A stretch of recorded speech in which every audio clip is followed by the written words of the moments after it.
레위기 2장 1절부터 3절까지 보겠습니다.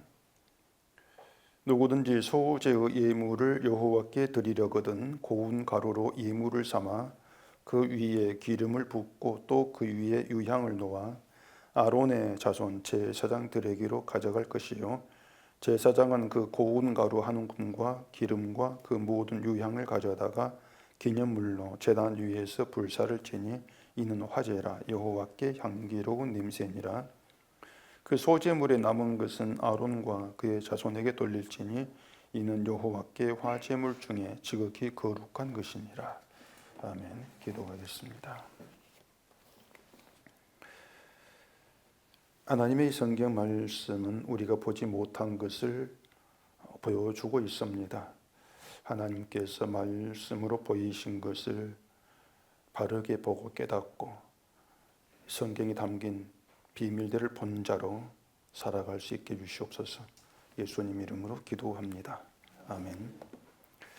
유대인의 그 신앙생활이 성전을 중심으로 한다는 것은 잘 아실 겁니다. 그래서 유대교를 성전신앙 이렇게 말하기도 하는데, 우리는 이스라엘의 성전을 그냥 하나의 건물로 그렇게 생각을 하죠.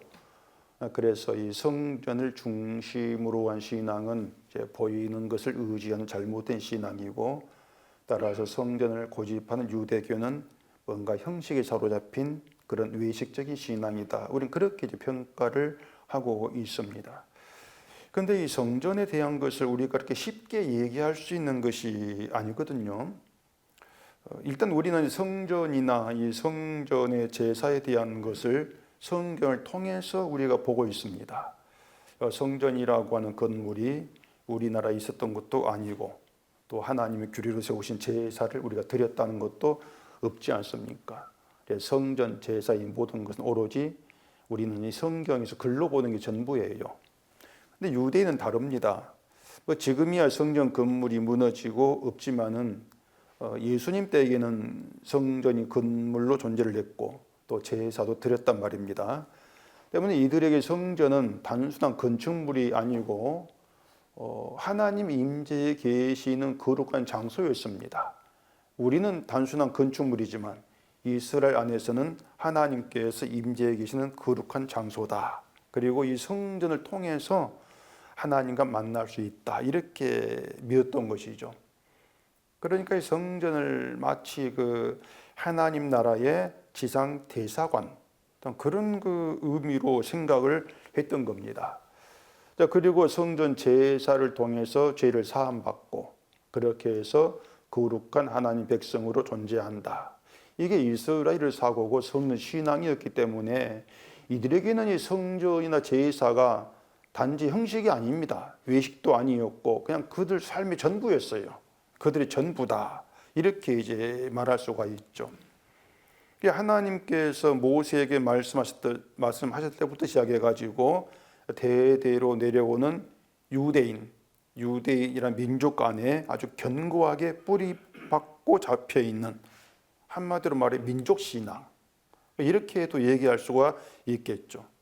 그렇기 때문에 누구든 그런 그 신앙을 흔든다면은 그건 하나님 백성인 유대인의 근본을 흔든 것이기 때문에 절대로 그들은 용납할 수가 없었던 민족 반역 행위로 그렇게 인식할 수밖에 없었던 겁니다. 이게 예수님을 이제 죽인 이유죠. 예수님이 하신 말씀들 하나하나가 민족 반역 행위로 그렇게 비춰질 수밖에 없었단 말입니다. 오직 성전 중심으로 해가지고 말씀을 지키면서 생활해 온 것 전부인 그런 이제 유대인, 그들에게는 이 성전 신앙이 바른 신앙 생활이었습니다. 그들의 자부심이고 또 하나님 백성에는 자신감을 갖게 하는 그런 신앙이었는데, 그걸 흠문다, 그걸 흔든다, 용납하지를 못하는 거죠. 그래서 이 성전 신앙이라고 하는 것이 유대인 속에서 굳건히 흐르는 그런 것이기 때문에 비록 성전이 무너지고 사라지고 없다 할지라도 이 성전 신앙은 유대인들 안에서 하나의 정신세계로 굳건하게 자리할 수밖에 없었단 말입니다. 그래서 우리가 아니 성전은 그냥 건물인데 건물일 뿐인데 여기에 집착하는 것은 형식이고 외식이다, 어리석은 신앙이다. 그렇게 간단히 쉽게 얘기할 수 있는 문제가 아니라는 것이에요. 우리가 만약에 유대인의 입장에 있다고 했을 때에 과연 이 성전 집착하는 신앙에서 우리가 빠져나올 수가 있는가? 그런 신앙이 안 될 수가 있는가? 생각해 보면은 안 돼요, 우리도. 우리 역시도 유대인처럼 할 수밖에 없단 말입니다. 왜 그런가 하면 우리도 유대인과 똑같은 본성의 인간이다. 그러한 점에서 그들과 전혀 다르지 않은 형태의 신앙이 나올 수밖에 없다. 이렇게 이제 얘기할 수밖에 없어요. 그리고 지금의 우리의 어떤 신앙 형태라고 하는 것도 유대교 신앙에서 벗어나지를 못합니다. 유대교 신앙과 같은 식으로 성경을 이해하고 실천하려고 하고 있는 것이 지금이 또 교회이지 않습니까? 성령 실천하는 것을 하나님 명령에 순종하는 것, 그렇게 이해를 하고 있는 것. 이게 인간의 종교성이기 때문에 이 종교성이라고 하는 것은 사람에 따라서 다르게 드러나지가 않아요. 우리가 뭔가를 해야 하나님 믿는 자로서 해야 될 일을 다 하고 있다. 이렇게 얘기는 생각을 하고 있는 것이죠. 이러한 종교성이 가인의 제사를 통해서도 드러났단 말입니다. 가인은 제사를 하나님께 해야 될 도리를 다하는 것으로 이렇게 생각을 했던 거예요.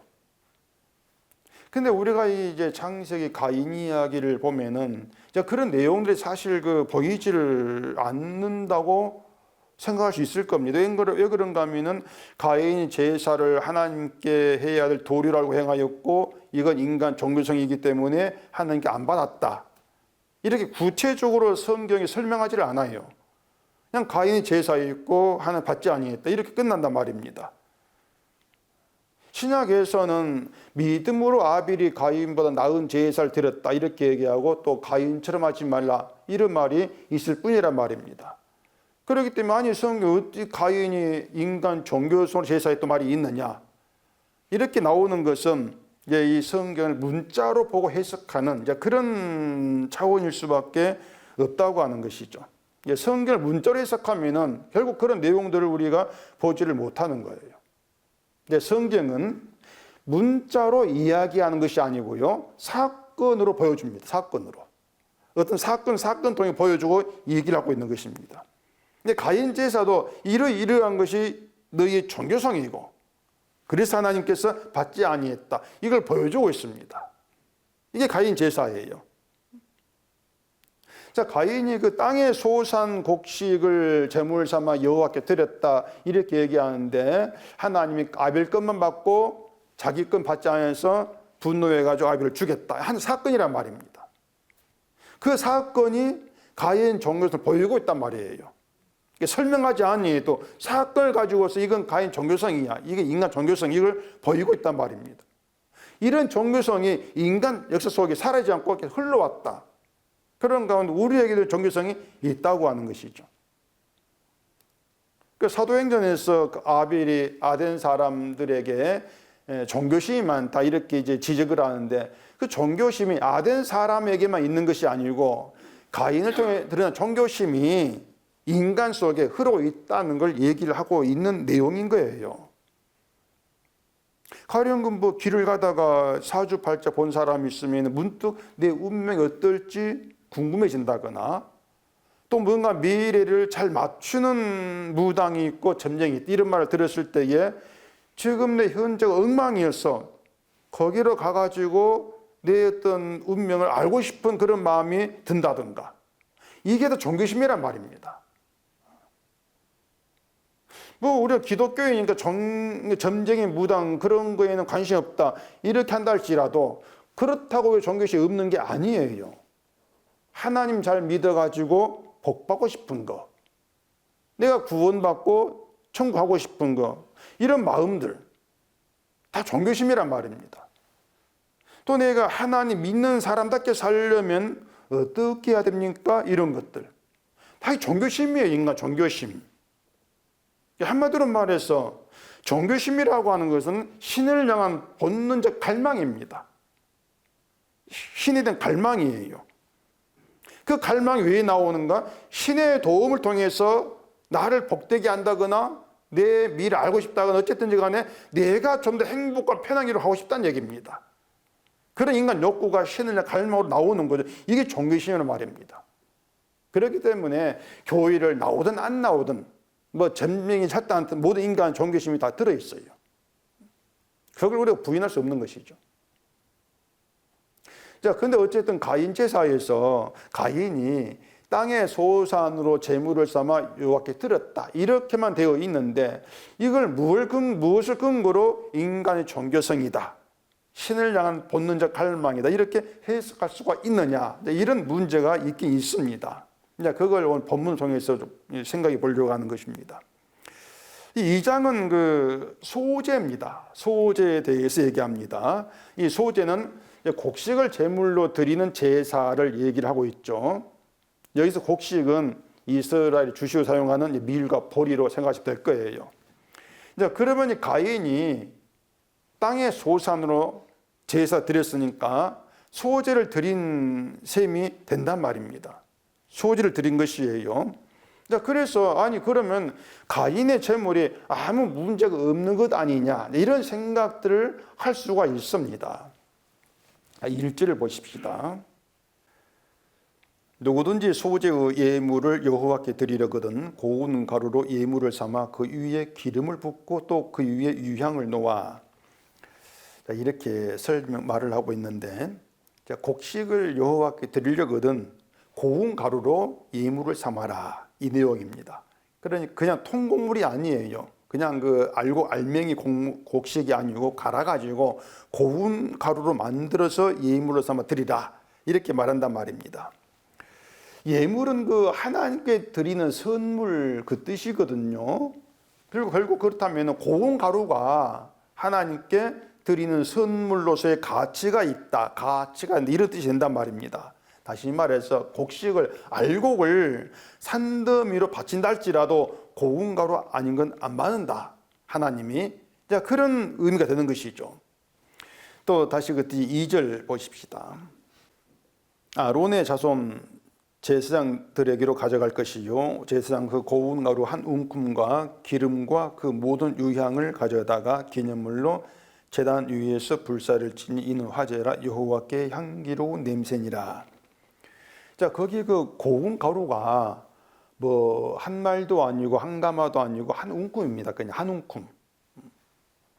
고운 가루 한 움큼만 가져와도 하나님이 기뻐하는 예물이 된다. 이런 얘기지 않습니까? 자, 그러면은 갈지 않은 곡식 첨가마냐, 고운 가루 한 움큼이냐 했을 때 어느 쪽입니까? 한 움큼이요, 그냥.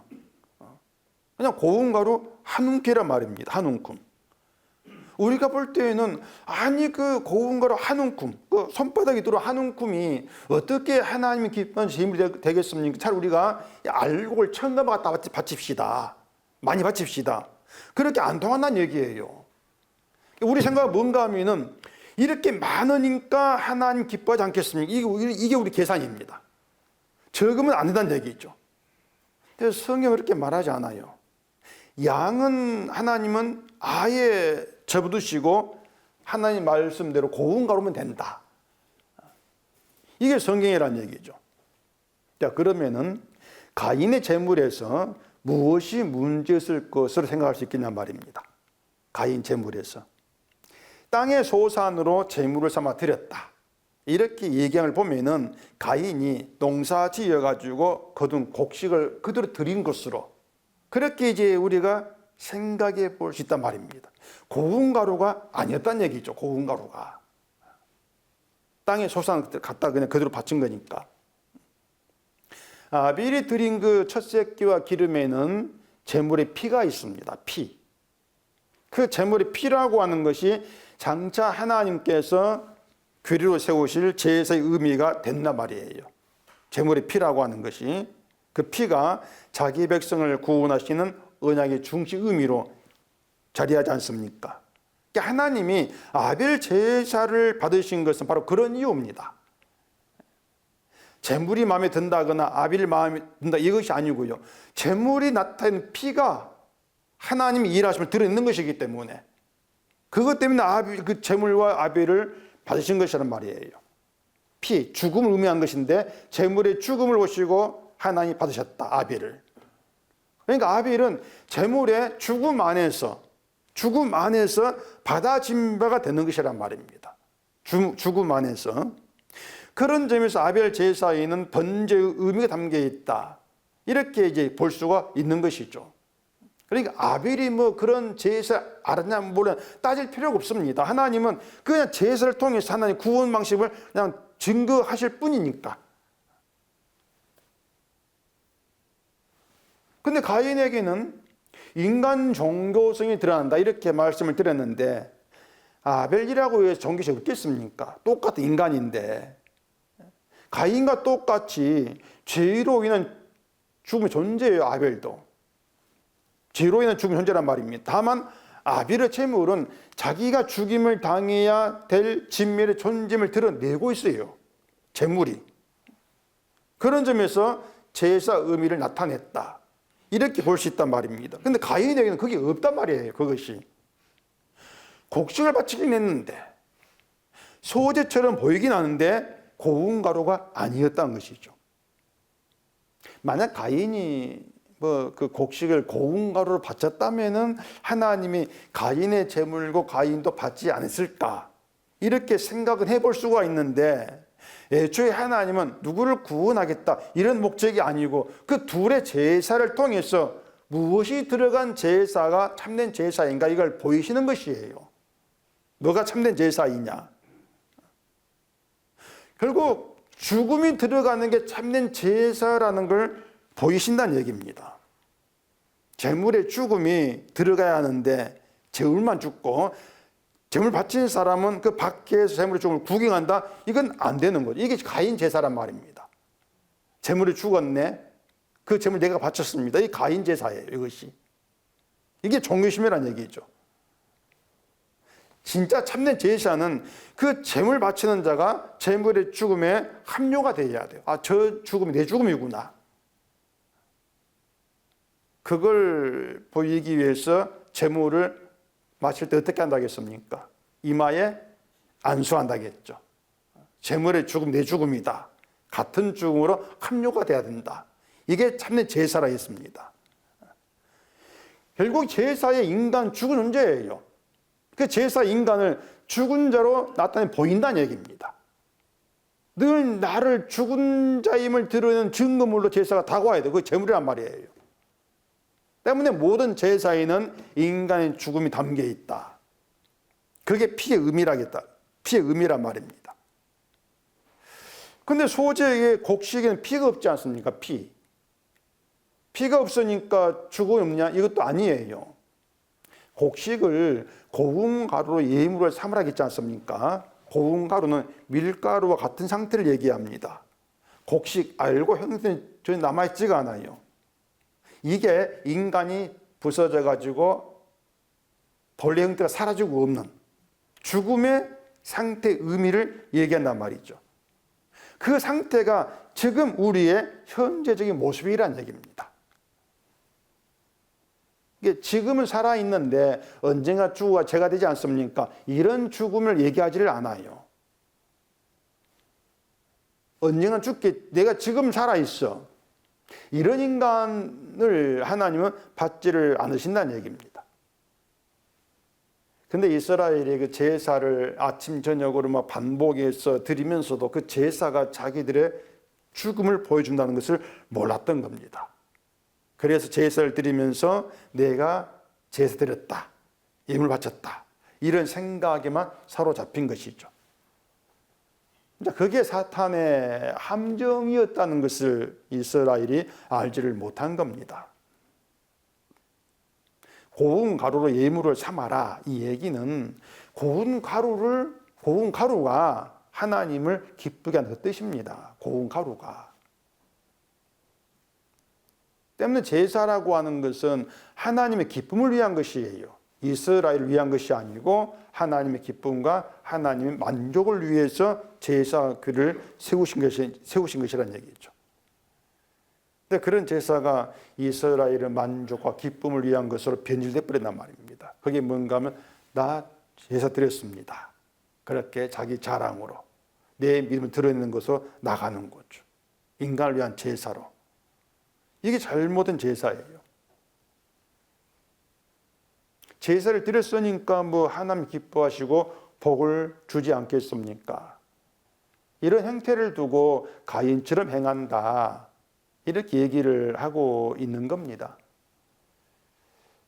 그래서 지금의 교회가 하는 행태를 뒤져보면은 정말 가인처럼 하고 있습니다. 그게 뭐 결론이죠. 고운 가루의 의미는 상실되고 없고 하나님께 바치면 그게 이제 정성이 담긴 행함이 되고 또 하나님 기뻐하는 예물이 된다. 이게 종교성이란 말입니다. 종교성이고 그런 종교성으로 행하는 모든 것들을 하나님은 가인처럼 하는 것으로 간주해 버린단 말입니다. 그럼 안 받는다 그 뜻이 않습니까? 안 받는다, 받지 아니한다. 그 이스라엘을 향한 하나님 말씀이었고 내가 그건 제물 받는다고 했냐? 나 제사 안 받는다. 이 말씀이었지 않습니까? 그래서 사람들이 이 성경을 자꾸 곡해하기 때문에 우리가 뭔가 바치고 행하는 걸 하나님께서 기뻐 받으신다 이렇게 생각하는데 성경에는 그런 게 없어요. 그렇기 때문에 이스라엘이 제사를 날마다 반복했다 할지라도 헛된 제사가 될 수밖에 없었단 말입니다. 그게 이제 순종하지 않는 거죠.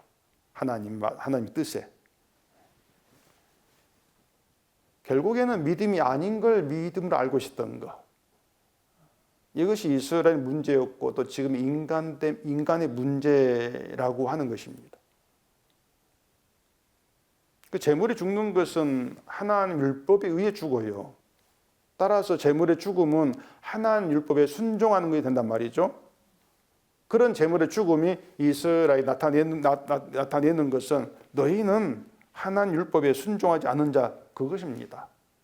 제물의 죽음을 통해서 이스라엘 너희는 나의 말씀, 나의 법에 순종하지 않는 자들이다. 이걸 드러내죠. 그러니까 그렇게 보면 뭔가 하면 이스라엘은 자신들을 하나님 말씀에 순종하지 않는 자로 진멸을 당해야 된다.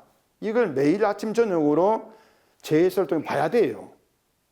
그게 우리의 모습이구나. 그게 제사를 세우신 하나님의 뜻이라고 할 수가 있단 말입니다. 자기를 바라본다는 것. 출애굽기 32장을 찾아보십시오. 출애굽기 32장 17절입니다. 여호수아가 백성들의 요란한 소리를 듣고 모세에게 말하되 진중에서 싸우는 소리가 나나이다.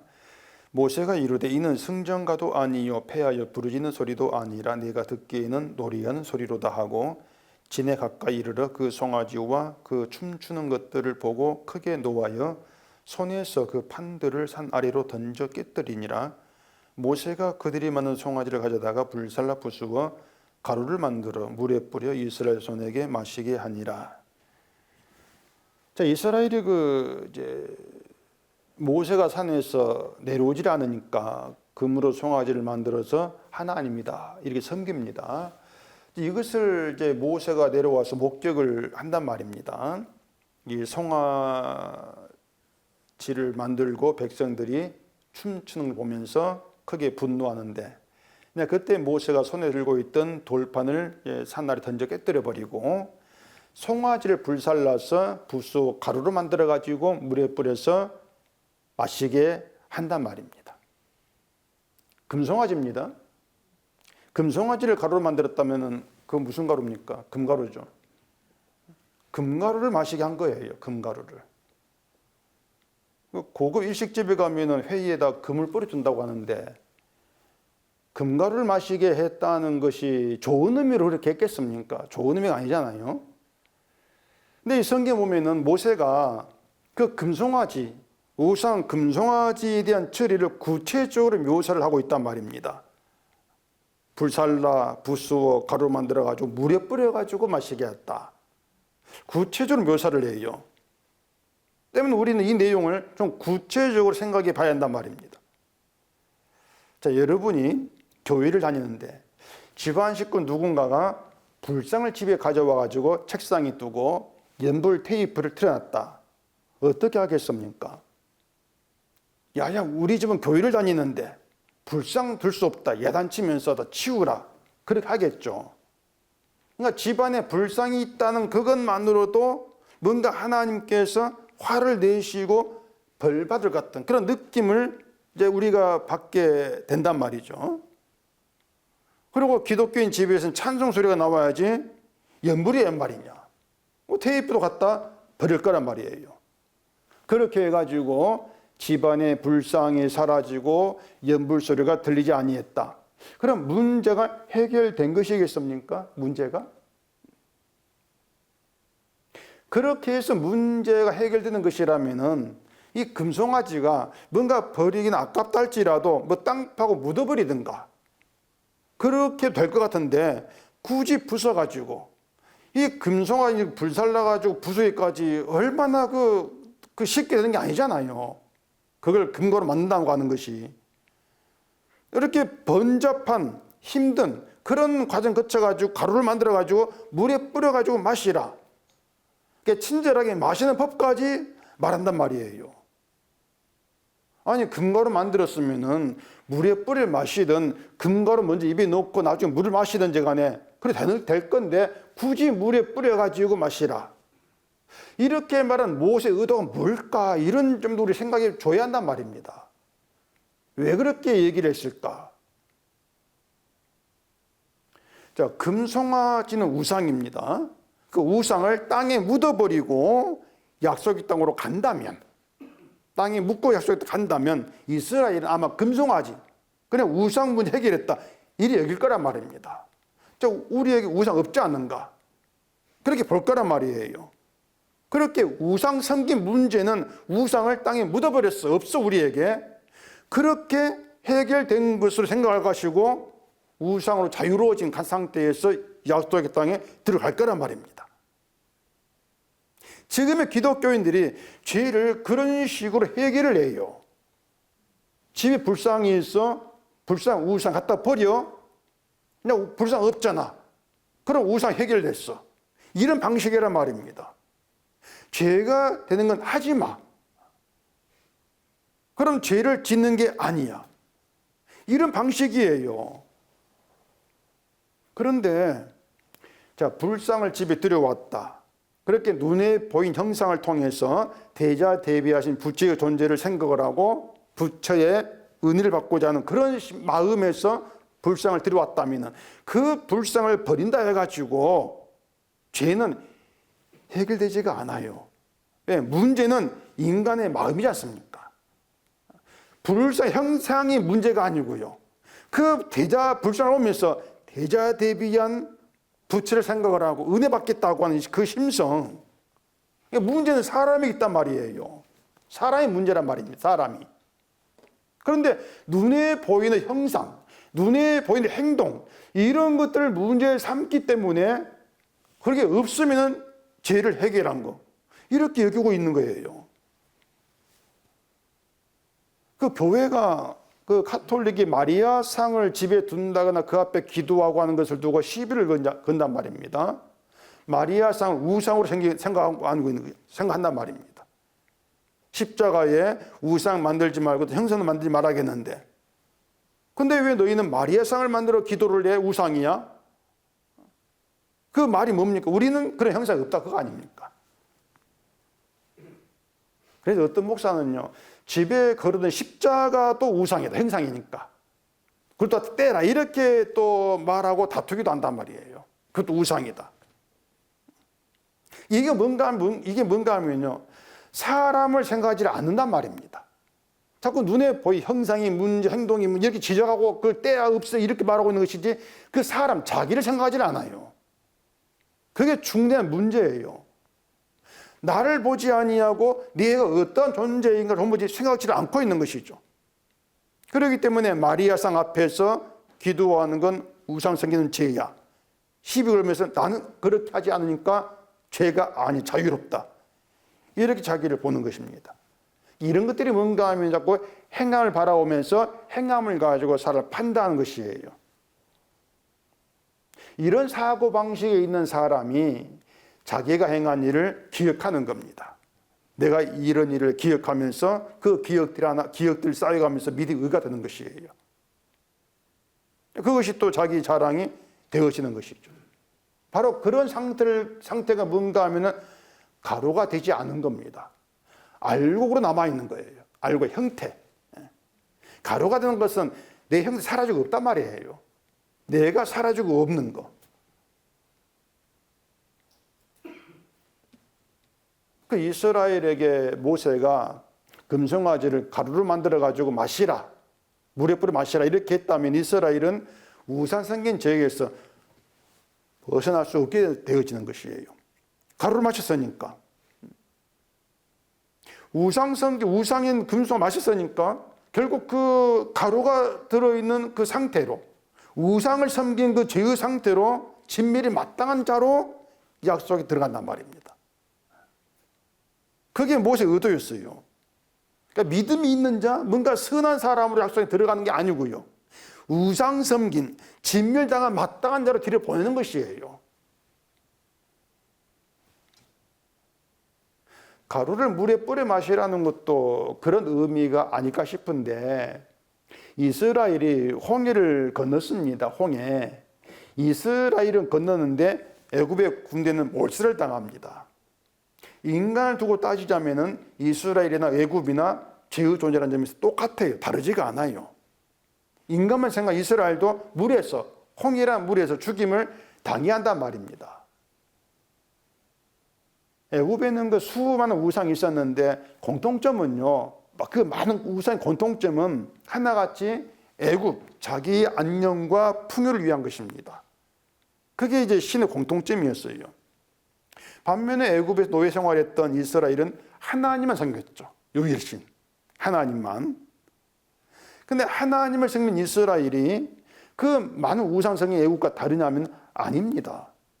왜 그런가 하면 이스라엘도 자기들의 안녕과 풍요를 꿈꾸면서 하나님을 섬겼기 때문에 그래요. 따라서 홍해에서 몰살당한 애굽처럼 이스라엘도 물에서 죽임을 당해야 합니다. 그게 이스라엘 본질이었어요. 그런 그들이 홍해에서 구원을 받은 것은 그 장자재앙에서 어린 양의 피로 구원을 받은 자들이기 때문에 그 피의 능력으로 물에서 건진받은 거란 말입니다. 그냥 피의 능력밖에 아니에요. 이스라엘 잘 봐서가 아니고 그냥 피의 능력이었어요. 이처럼 이 성경에서는 하나같이 인간이 뭔가 잘해가지고 그 덕분에 혜택을 받았다 이건 나오지를 않습니다. 전혀 그런 게 없어요. 그냥 성경은 성경에 보여준 인간은 처음부터 끝까지 죽음의 존재입니다. 오직 그것만 보여주고 있다는 것이에요. 따라서 이스라엘은 하나님 자신을 그런 죽음의 도구로 불러내셨고 사용하신다. 이걸 보지를 못했던 거죠. 하나님은 제사를 통해서 그러한 사실을 이스라엘에 보이고 계시는데 이걸 보지를 못한 거예요. 그러니 뭐 자자손손 제사드려도 모두 헛된 일이었죠. 하나님 받지 않으신 제사에만 열심을 내었단 말입니다. 그래서 우상 가루를 물에 뿌려가지고 마시라. 이것도 한마디로 말하면요. 너희는 죄로 인해 진멸을 당해야 될 죽음의 존재. 그걸 안고 그런 인간으로 약속의 땅에 집어넣는 것이에요. 그걸 우리가 좀 생각을 해야 되는 것이죠. 그럴 때 믿음의 의미가 확 달라져 버립니다. 제사를 드리고 제물을 바친다 할지라도 날 위해 신을 섬기는 우상죄에서 벗어나지를 못하는 게 인간됨이다. 이게 너희 이스라엘이다. 이런 얘기들을 우리가 생각한다면은 뭐 제물 바쳤습니다. 내가 뭘 했습니다. 어떤 것도 뭐 순종의 의미로나 믿음으로 자랑이 되지를 못합니다. 무엇을 해도 진멸당할 존재, 이걸 피하지를 못하는 것이 인간이에요. 근데 고운가루도 이제 그런 뜻으로 우리가 봐야 한다는 얘기죠. 고운가루 그러니까 뭐 이제 고운 사람 되라 이런 그 뜻이 아니고요. 고운가루 아주 밀가루처럼 형태가 사라지고 없는 그런 가루를 의미한단 말이에요. 그러니까 뇌가 부서져 가지고 인간이 그렇게 부서져 가지고 가루가 된 상태, 그렇게 보라 그 뜻입니다. 그 곡식 알맹이는 죽은 상태가 아니거든요. 알맹이는 곡식은 그 곡식은 땅에 뿌려지면 싹이 나고 열매를 맺을 수가 있습니다. 근데 사람들이 생각하는 믿음이 그런 거지 않습니까? 그렇게 여긴단 말이에요. 이 신자기는 예수 그리스도 생명이 있으니까 생명을 받은 자로 싹을 내야 되고 열매를 맺어야 돼. 그렇게 가르치지 않습니까? 늘 이렇게 믿음을 열매를 맺기 위한 것으로 이렇게 얘기를 하고 있는 것이에요. 그래서 뭐 하늘의 믿음, 미랄에 대해서 얘기하는데 예수님은 그런 뜻으로 미랄 얘기 안 했거든요. 요한복음 12장을 한번 찾아보세요. 요한복음 12장 24절입니다.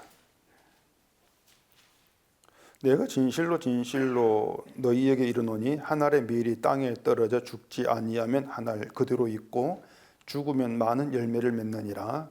자기의 생명을 사랑하는 자는 잃어버릴 것이요 이 세상에서 자기의 생명을 미워하는 자는 영생하도록 보존하리라. 이 말씀에서 그 죽으면 많은 열매를 맺는다 이렇게 말씀하는데 그 자기의 죽음으로 남을 구원하는 열매를 맺는 분은 예수님밖에 없습니다. 우리 보고 너희의 생명 사랑하지 마, 네 생을 미워한 자가 되어서 희생해가지고 많은 열매를 맺죠, 이런 말을 하시는 것이 아니란 얘기예요.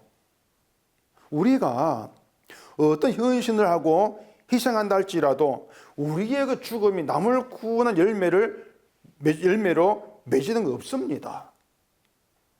우리의 죽음 그냥 마땅히 죽는 죽음이에요. 죄로 인한 죽음이지 내가 죽으니까 열매를 맺은다, 그건 인간의 환상입니다. 착각이고요.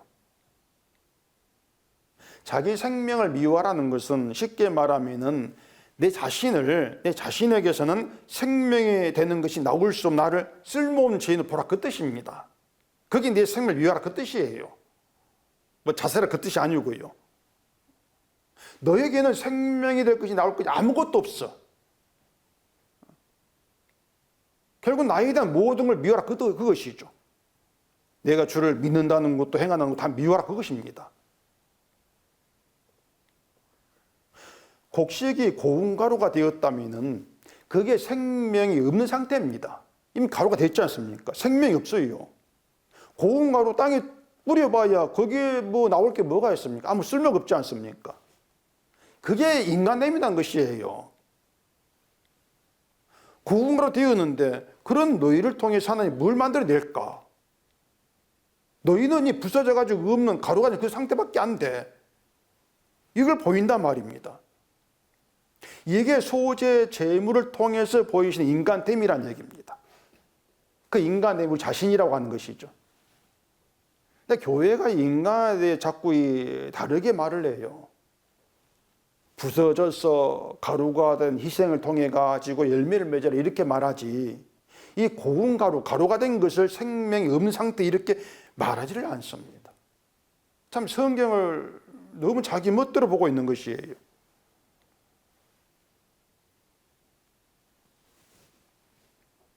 이 가루로 보지 않고 이 인간을 곡식 그대로의 상태로 자꾸 보려고 하는 거죠. 우리에게 나올 수 있는 열매가 없습니다. 다시 말하지만 우리의 죽음으로 남을 구원한 열매는 나오지를 않아요. 우리가 뭘 맺는다고 해서 그걸 하나님께서 받으신다 이런 걸 성경에 없습니다. 그래서 열매를 맺으라 이것도 엉터리입니다. 열매에 대해 가장 많이 말하는 것이 전도해가지고 누군가를 교회에 나오게 하는 거죠. 그걸 열매 맺는 것으로 얘기를 한단 말입니다. 그런 것들이 인간의 종교심으로 행한 헛된 짓거리들이다. 성경을 덮어버리고 하나님의 뜻도 무시하고 하나님께서 보여주는 것도 보지를 않고 그냥 인간들끼리 놀면 재미있다고 하는 종교판이에요, 그냥. 그렇기 때문에 그 종교판에서 자기의 만족, 즐거움에 취해 살고 있으니까는 성경이 말하고 있는 절박하고 엄중한 인간 상태에 대해서는 듣지를 못하고 보지를 못하죠. 인간의 상태를 안다는 정말 중요한 문제예요. 성경을 우리가 이해하고 하나님 뜻을 아는 데 있어서는 인간 상태를 아는 것보다 중요한 건 없습니다. 그런데 인간 상태를 덮어버리기 때문에 성경을 말한다고는 하는데 헛소리만 남발하고 있는 그런 형편이 덮어버린 거죠. 이 고운 가루를 정결한 마음으로 해석하는 그런 사람도 있습니다. 이 고운 가루는 말이 자꾸 그렇게 들리는지 곱다고 하니까 정결하고 깨끗한 심령 이렇게 해석을 하는 것이에요. 그러면서 하나님은 정결하고 깨끗한 마음을 받으신다 이렇게 말하면서 회개를 해가지고 마음이 정결하고 깨끗하게 만들어야 돼. 이런 말도 많이들 합니다. 그렇게 설교한 목사가 거의 전부라고 해도 될 정도예요. 그런데 여러분, 이 성경에서 그런 방식으로 해가지고 구원받는 사람 있는 거 없습니다. 아무도. 어떤 사람도 자기 마음을 정결하게 하고 깨끗하게 해가지고 구원받는 사람 없어요. 그건 나와보라고 할 수 있는가? 아무도 없습니다. 우리가 마음을 그런 상태로 만들 수가 있다면은 그 예수님이 사람에게 나오는 그것이 사람을 더럽게 한다. 이런 말씀을 할 이유가 없지 않습니까? 사람 마음에 나오는 것은 뭐 악한 생각, 음란, 도둑질, 살인, 간음, 탐욕, 악독, 속임 이런 것들을 말씀하는데 이런 악한 것들이 다 사람 속에 나오는 것들이고 그게 사람 더럽게 한다. 이렇게 말씀했잖아요.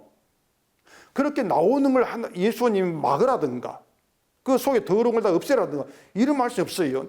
우리 속에서는 주는 순간까지 그 악한 게 나올 수밖에 없습니다. 그럼 뭡니까? 우리는 끝까지 더러운 자로 나가는 거죠. 근데 무슨 수로 악한 것이 나오지 않은 깨끗한 마음으로 만들 수 있냔 말입니다. 회개는 내 마음을 더러운 게 나오지 않는 깨끗한 상태로 만든 것이 아니고요. 더러운 마음인 걸 인정하고 주의 자비를 구하는 게 회개입니다. 인정하는 거예요. 더러운 마음이라고 하는 것을. 그래서 성도의 깨끗함, 정결함, 거룩이라고 하는 것은 더러운 마음 그대로 예수님 피의 은혜 안에 누리는 은혜죠. 그냥. 그 피로 인해서 누리는 은혜가 깨끗함이고 정결함이란 말입니다. 피 때문에. 그런 인간임을 사람들이 보지를 못해요. 참 답답하죠. 성경을 어떻게 보고 있는지. 그 1절에 보시면요. 고운 가루 위에 기름을 붓고 또 그 위에 의향을 놓아라. 이렇게 얘기를 하고 있습니다.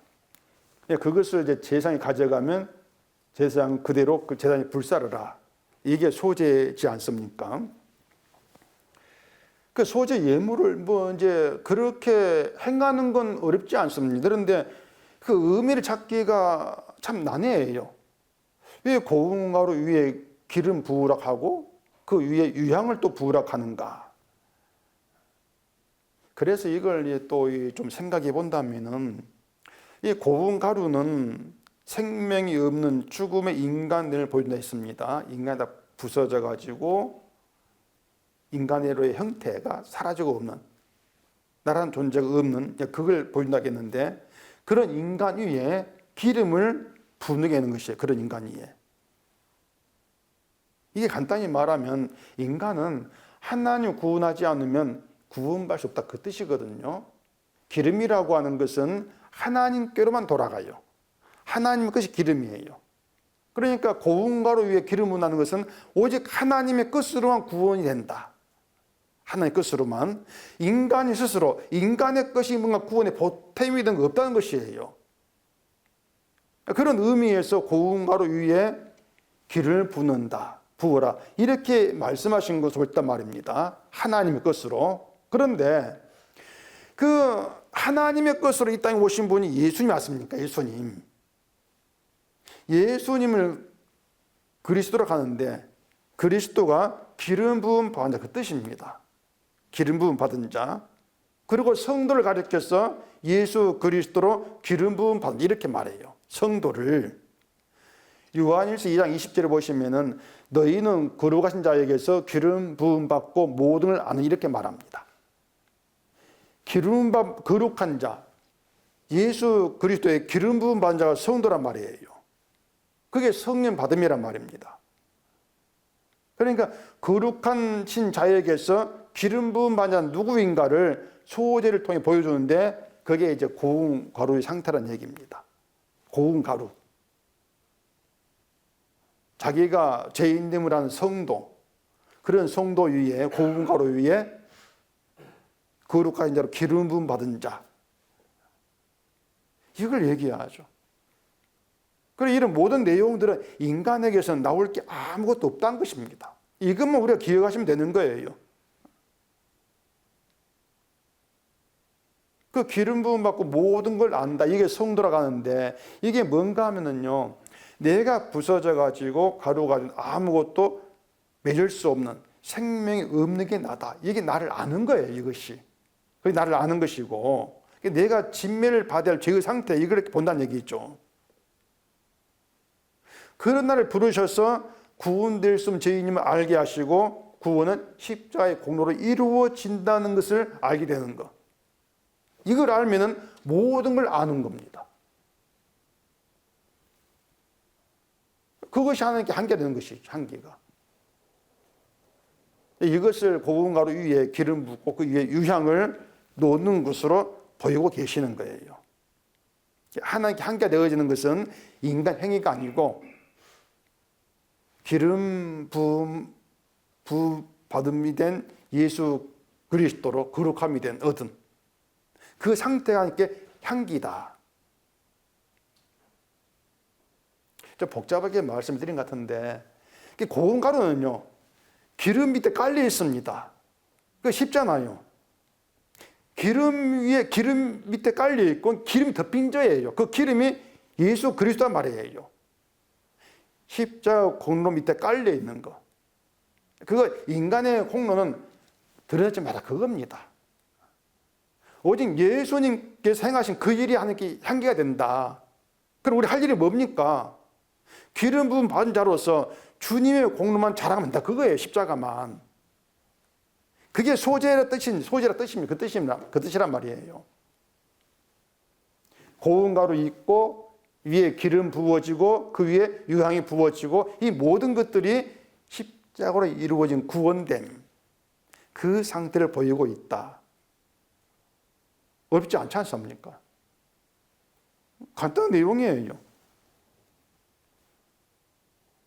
그래서 이 성경은요, 내가 믿음으로 행하고 하나님께 칭찬받고 싶어서 환장한 사람들의 찬물을 끼얹어 버립니다.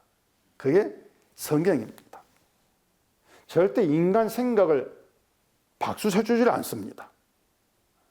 칭찬하지를 않습니다. 오히려 인간 생각을 사탄으로 책망을 해요.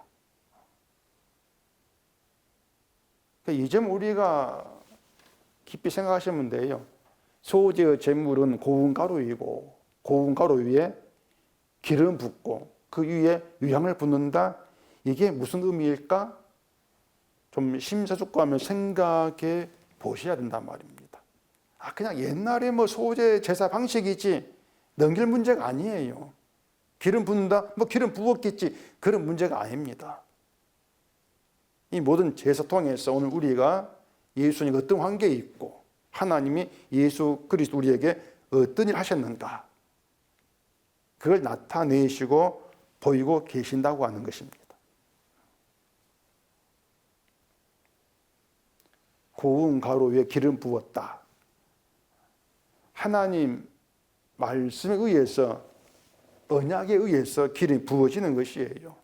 성도의 운명이라고 하는 것은 고운가루 상태 드러나야 되고 그 위에 예수 그리스도로 기름 부어 지어지는 것이 성도의 운명입니다. 그것은 우리가 되고 싶다는 게 아니에요. 나 위에 기름 부어줘서 이게 아니란 말입니다. 하나님께서 불러내셔가지고 고운 가루 그 상태임을 알게 하시고 그 위에 기름 부으신다. 예수 안에서 거룩한 자로 만들어내신다. 이게 성도의 운명입니다. 그래서 성도는 주 안에 부름받고 기름 부음 받은 거룩한 자로 주를 믿는 그런 길로 갈 수밖에 운명으로 붙들려 있습니다. 그게 성도예요. 이런 운명이 나의 것으로 주어지고 이 운명대로 내가 끌려간다고 하는 그 기쁨, 이 기쁨이 남은 인생에 채워지는 것, 이게 성도에게는 정말로 놀라운 기적의 사건이죠. 내가 원하는 기쁨으로 채워지는 인생이 아니고 하나님께서 채우신 기쁨이 따로 있다는 것, 이걸 아시고 십자가로 채워진 그 기쁨이 있는 남은 인생을 살아가는 우리가 되어지기를 바랍니다. 기도하겠습니다. 아버지 하나님, 이 성경에 우리를 불러내어서 우리 어떤 인간됨을 보여주는가를 깨닫게 하시고 늘 죄인됨으로 주 앞에 나와서 나의 것이 없고 주의 것으로 부어진 그런 성도로서 주님만 자랑하는 그 인생길을 가도록 해주시옵소서. 예수님 이름으로 기도합니다. 아멘.